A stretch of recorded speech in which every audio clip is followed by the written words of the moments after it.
ओम शांति। 18 सितंबर 2025 के ईश्वरीय महावाक्य। पहले सुनते हैं मुरली के मुख्य पॉइंट्स। आज बाबा ने कहा, बच्चे प्रतिज्ञा करो कि हम श्रीमत पर इस भारत भूमि को पतित से पावन बनाएंगे। तुम्हें इस सेवा में अपना जीवन सफल करना है। चलन भी बहुत मीठी सुंदर होनी चाहिए, जो औरों को भी मीठेपन से समझा सकें। जो खुद ही कांटा होगा वह किसको फूल कैसे बनाएंगे। उनका तीर पूरा लगेगा नहीं। बाप को याद नहीं करते होंगे तो तीर कैसे लगेगा। फिर बाबा ने कहा, अपने कल्याण के लिए अच्छी रीति पुरुषार्थ कर सर्विस में लगे रहो।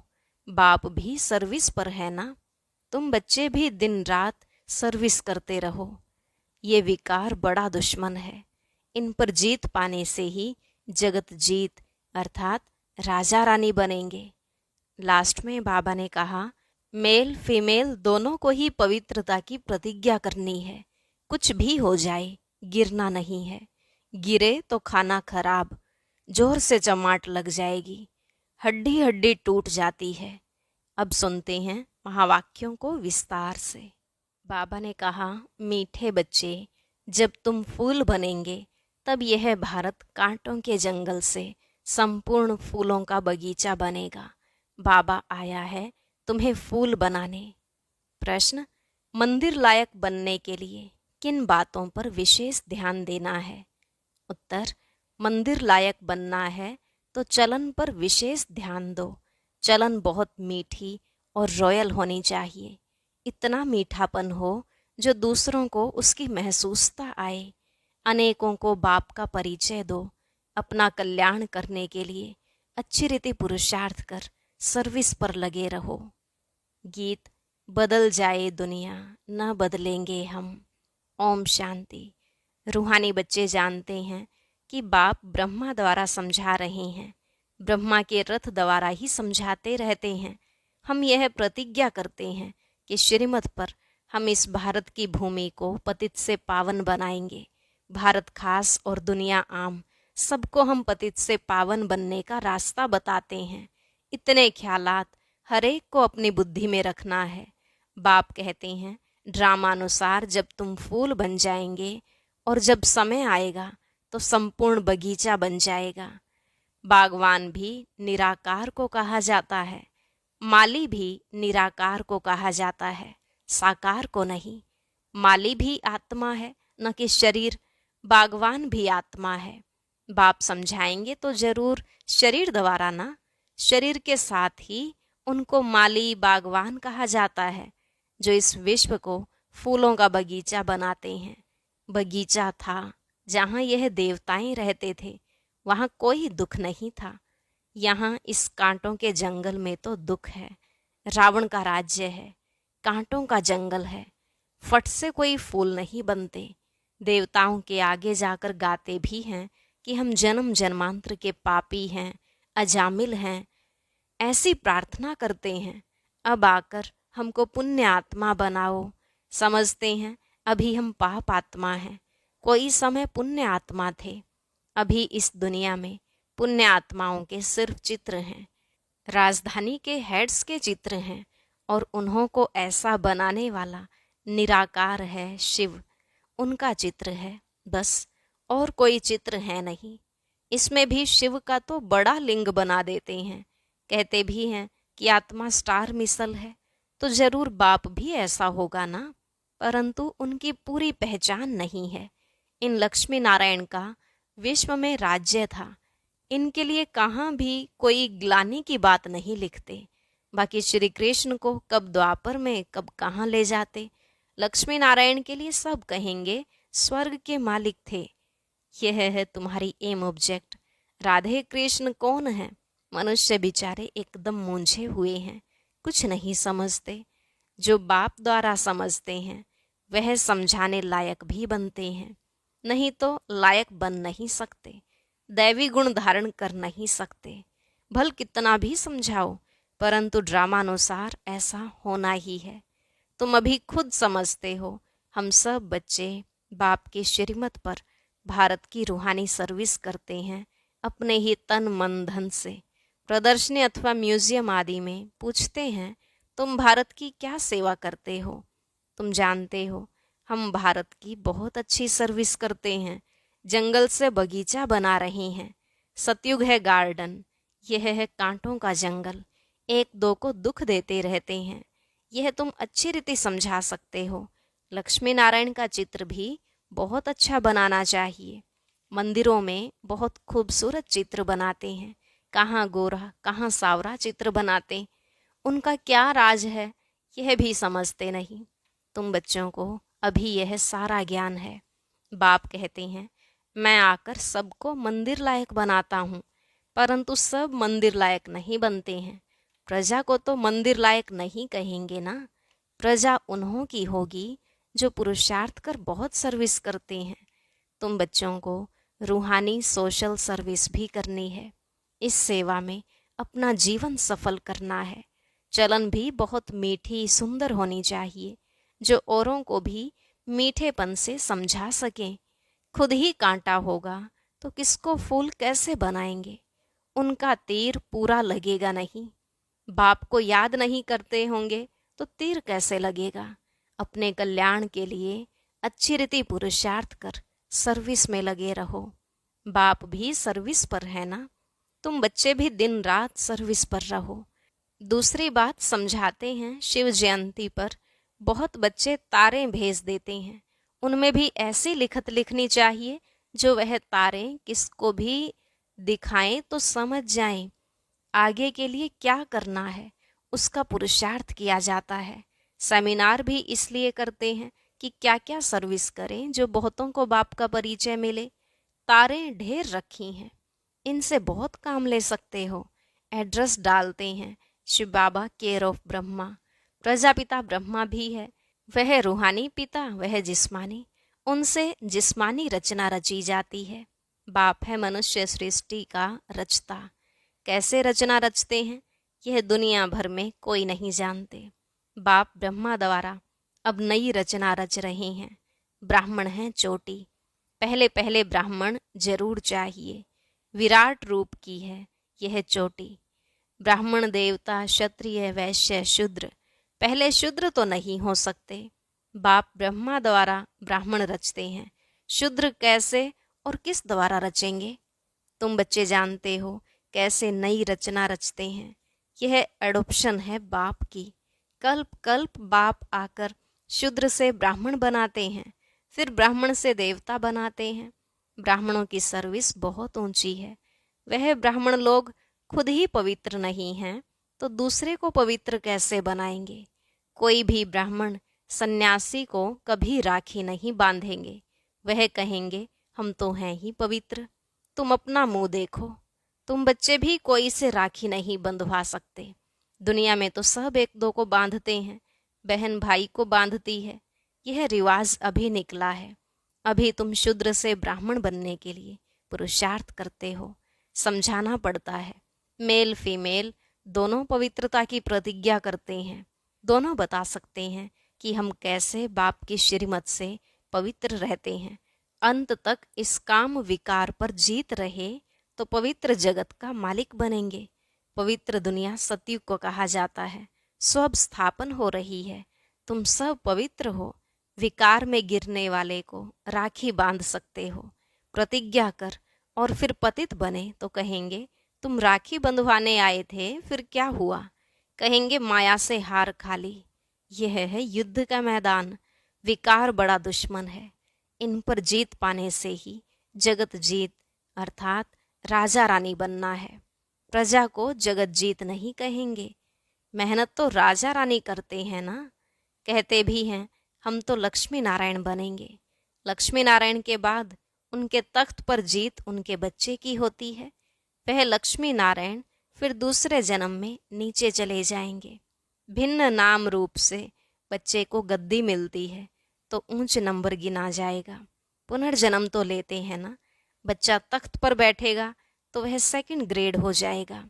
ऊपर वाला नीचे, नीचे वाला ऊपर हो जाएगा। तो अब बच्चों को ऐसा ऊंच बनना है तो सर्विस में लग जाना चाहिए। पवित्र होना भी बहुत जरूरी है। बाप कहते हैं, मैं पवित्र दुनिया बनाता हूँ, अच्छा पुरुषार्थ थोड़े करते हैं, पवित्र तो सारी दुनिया बन जाती है। तुम्हारे लिए स्वर्ग की स्थापना करते हैं। यह ड्रामानुसार होना ही है, यह खेल बना हुआ है। तुम पवित्र बन जाते हो, फिर विनाश शुरू हो जाता है, सतयुग की स्थापना हो जाती है। ड्रामा को तो तुम समझ सकते हो, सतयुग में था देवताओं का राज्य, अभी नहीं है, फिर होना है। तुम हो रूहानी मिलिट्री, तुम 5 विकारों पर जीत पाने से जगत जीत बनने वाले हो।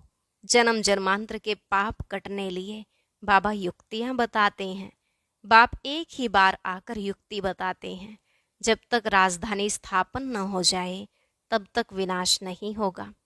तुम बहुत गुप्त वॉरियर्स हो, सतयुग होना ही है कलयुग के बाद, फिर सतयुग में कभी लड़ाई होती नहीं। तुम बच्चे जानते हो, सब आत्माएं जो भी पार्ट बजाती हैं वह सब नोंधा हुआ है। जैसे कठपुतलियां होती हैं ना, ऐसे नाचती रहती हैं। यह भी ड्रामा है, हर एक का इस ड्रामा में पार्ट है। पार्ट बजाते बजाते तुम तमो प्रधान बने हो, फिर अब ऊपर जाते हो, सतो प्रधान बनते हो। नॉलेज तो सेकंड की है, सतो प्रधान बनते हैं, फिर गिरते गिरते तमो प्रधान बनते हैं, फिर बाप ऊपर ले जाते हैं। वास्तव में वह मछलियां तार में लटकती हैं, इस तार में मनुष्यों को डालना चाहिए।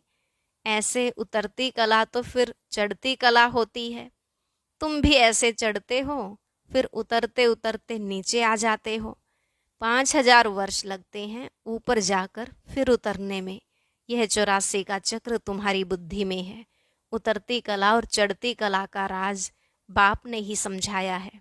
तुम्हारे में भी नंबरवार जानते हैं और फिर पुरुषार्थ करते हैं। जो बाप को याद करते हैं वह जल्दी ऊपर जाते हैं। यह प्रवृत्ति मार्ग है। जैसे जोड़ी को दौड़ाते हैं तो जोड़ी का एक एक पांव बांधते हैं, फिर दौड़ते हैं। यह भी तुम्हारी दौड़ी है ना। कोई की प्रैक्टिस नहीं होती है तो गिर पड़ते हैं। इसमें भी ऐसे होता है, एक आगे बढ़ता है तो दूसरा रोक लेता है, कहाँ दोनों गिर पड़ते हैं। बाबा वंडर खाते हैं। बूढ़ों को भी काम की आग लगती है तो वह भी गिर पड़ते हैं। ऐसे थोड़े ही उसने गिराया। गिरना न गिरना अपने हाथ में है, कोई धक्का थोड़े ही देते हैं। हम गिरे क्यों? कुछ भी हो जाए हम गिरेंगे नहीं। गिरे तो खाना खराब, जोर से चमाट लगती है, फिर पछताते भी हैं। हड्डी हड्डी टूट जाती है, बहुत चोट लगती है। बाबा भिन्न भिन्न प्रकार से समझाते रहते हैं। यह भी समझाया, शिव जयंती पर तारें ऐसी आनी चाहिए जो मनुष्य पढ़ने से समझ जाएं। विचार सागर मंथन करने के लिए बाबा टाइम देते हैं। कोई देखे तो वंडर खाए। कितनी चिट्ठियां आती हैं, सब लिखते हैं बाप दादा। तुम समझा भी सकते हो, शिव बाबा को बाप, ब्रह्मा को दादा कहते हैं। एक को कभी कोई बाप दादा कहते हैं क्या? यह तो वंडरफुल बात है, इसमें सच्चा सच्चा ज्ञान है। परंतु याद में रहें तब किसको तीर भी लगे। घड़ी घड़ी देह अभिमान में आ जाते हैं। बाप कहते हैं आत्म अभिमानी बनो।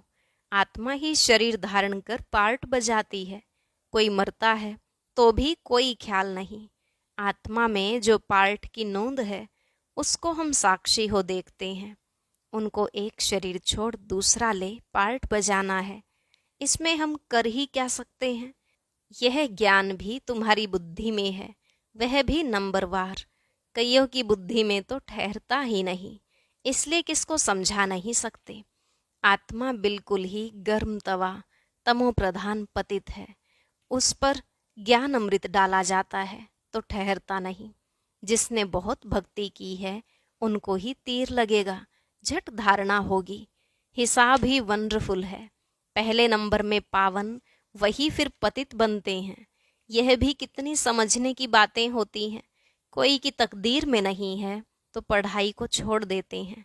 अगर छोटेपन से ही नॉलेज में लग जाएं तो धारणा होती जाएगी।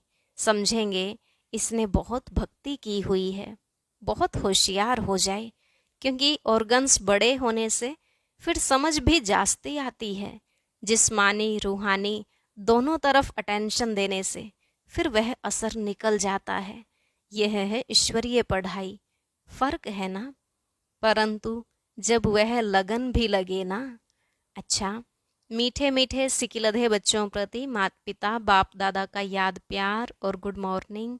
रूहानी बाप की रूहानी बच्चों को नमस्ते। रूहानी बच्चों की रूहानी बाप दादा को नमस्ते नमस्ते, गुड मॉर्निंग, शुक्रिया बाबा, शुक्रिया। धारणा के लिए मुख्य सार। पहला पॉइंट, रूहानी मिलिट्री बन 5 विकारों पर जीत पानी है। पवित्र जरूर बनना है। श्रीमत पर भारत को पावन बनाने की सेवा करनी है।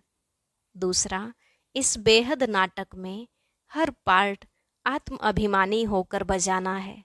कभी भी देह अभिमान में नहीं आना है। साक्षी होकर हर एक एक्टर का पार्ट देखना है। आज का वरदान, सदा खुशी व मौज की स्थिति में रहने वाले कंबाइंड स्वरूप के अनुभवी भव। सदा खुशी व मौज की स्थिति में रहने वाले कंबाइंड स्वरूप के अनुभवी भव। बाप दादा बच्चों को सदा कहते हैं, बच्चे बाप को हाथ में हाथ देकर चलो, अकेले नहीं चलो। अकेले चलने से कभी बोर हो जाएंगे, कभी किसकी नज़र भी पड़ जाएगी। बाप के साथ कंबाइंड हूँ, इस स्वरूप का अनुभव करते रहो तो कभी भी माया की नज़र नहीं पड़ेगी और साथ का अनुभव होने के कारण खुशी से मौज से खाते चलते मौज मनाते रहेंगे। धोखा व दुख देने वाले संबंधों में फंसने से भी बच जाएंगे। स्लोगन, योग रूपी कवच पहन कर रखो तो माया रूपी दुश्मन का वार नहीं लगेगा। योग रूपी कवच पहन कर रखो तो माया रूपी दुश्मन का वार नहीं लगेगा। अव्यक्त इशारे, अब लगन की अग्नि को प्रज्वलित कर योग को ज्वाला रूप बनाओ।